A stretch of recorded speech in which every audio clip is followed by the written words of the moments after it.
Welcome back to Tethered and Whole. I'm your host, Matt Weld. Today's episode starts with a quote from Stephen Covey. I am not a product of my circumstances. I am a product of my decisions. Every teacher knows that decision-making is an extreme sport, especially in those 10 seconds after the bell rings and as the next students are coming in. Here's an example of what I mean. So picture this. The bell rings. I say, all right, that's the bell. I'll see you tomorrow. And then, as the other class comes in and the current class speeds out the door to their next class in less than 10 seconds, Mr. Weld, can I go to the bathroom? What's the homework? Can I leave my books here? What's my grade? Is there extra credit? Can I get extra credit? Oh, Mr. Weld, hey, I want to show you this. Can I get partial credit? Can I keep this student for a few minutes? Can I go to my locker? Oh. And Mr. Weld, the toilet's overflowing. All of this before I've even reached the hallway. As a first-year teacher, I was shocked by how many decisions I had to make every day. Thousands of them, most of them on the fly. And what I learned is this. Every decision isn't just an answer. It's a precedent being written in real time. At first, I didn't see it. A simple yes or no to one student became the foundation for every future yes or no. My call on whether an assignment could be made up or whether someone earned extra credit would echo for months as more students came with the same question, but slightly different circumstances. I learned that fair isn't always equal, and equal isn't always fair. What looks like a quick decision is actually a collision of past, of present, and the future. There's everything that came before, like my experiences, my biases, and my identity.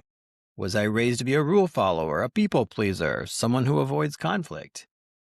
And then there's the moment itself, the environment, the tone of voice, my energy level, and whether I'm regulated or not.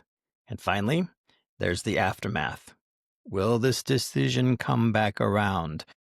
Will I regret it? What will my team think? Did I just set a new rule I'll have to live by without even really realizing it? Every decision has three parts: the pre-decision, the decision moment, and the decision aftermath. Our history and our identity shape that pre-decision. Our regulation and context shape the moment, and the results, both real and perceived, shape what comes after. But the brain doesn't make decisions objectively. It runs through shortcuts and filters that we call cognitive biases. These biases are systematic errors in thinking that color how we see the world. They distort reality and they make our judgments less rational than we'd like to admit. There are dozens of these biases: confirmation bias, anchoring bias, availability bias, and many more. Here are just a few that show up in classrooms and in schools. The first one is the commission/omission bias. Commission bias is when we choose to act even though doing nothing might actually be better. Omission bias is when we prefer not to act to avoid blame, even when action might help. For example, let's take a teacher that has a student who's been struggling academically. Acting under the commission bias, the teacher quickly implements a brand new, strict behavior chart without fully understanding the student's needs. Because doing something is, well, it feels better than doing nothing, right? The teacher only discovers then that it actually escalates the behavior. In a second ending, the teacher acts under the omission bias and avoids calling home about the student's behavior, fearing it might upset the parent, even though that communication could have helped build a support plan. I know I've done both. How about you? Another psychological bias is regret asymmetry. And that's when we regret what we didn't do more than what we did. That can make us hesitant to act even when action might help. For example, a teacher considers rearranging seating to improve collaboration.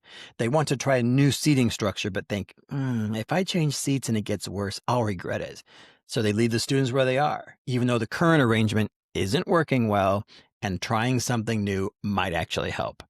They are placing more emphasis on a regret that is only formed out of their fear of failure. Another bias is called hindsight bias. After a choice plays out, we tell ourselves, I should have seen that coming, or I knew it all along. But in truth, no one could have. For example, after a student fails a major assessment, a teacher says, I knew they weren't going to do well. But before the test, the teacher believed the student could succeed and didn't provide targeted support. The I knew it reaction simplifies a complex situation and can prevent learning from the experience. These biases interact all the time. Imagine a teacher who gives a student an accommodation that ends up increasing test anxiety, and then later they don't give an accommodation and the student struggles with reading. Which was the bad decision? The one that caused the anxiety or the one that delayed progress? In this case, both the teacher and the principal second-guess themselves afterward. And when the next decision rolls around, doubt creeps in. Not because they failed, but because bias shaped their memory of the event. So, how do we make better decisions? Or at least survive them with more grace? Here are a few strategies I've learned in classrooms, leadership meetings, and frankly, in everyday life. First of all, assume good. People make the best decisions they can with the information they have at the time. Hindsight always looks smarter. Also, seek out diverse perspectives. When you talk to people who see the world differently, you expand your own field of vision. Another strategy is to consider counter-arguments. Ask yourself, what if I'm wrong? What if the opposite were true? Another one, delay decisions when possible. If it's not urgent, give it time. Clarity often comes with distance. Also, use a structure. Break complex decisions into smaller steps. It keeps emotion from taking over and running the show. Another strategy, practice mindfulness.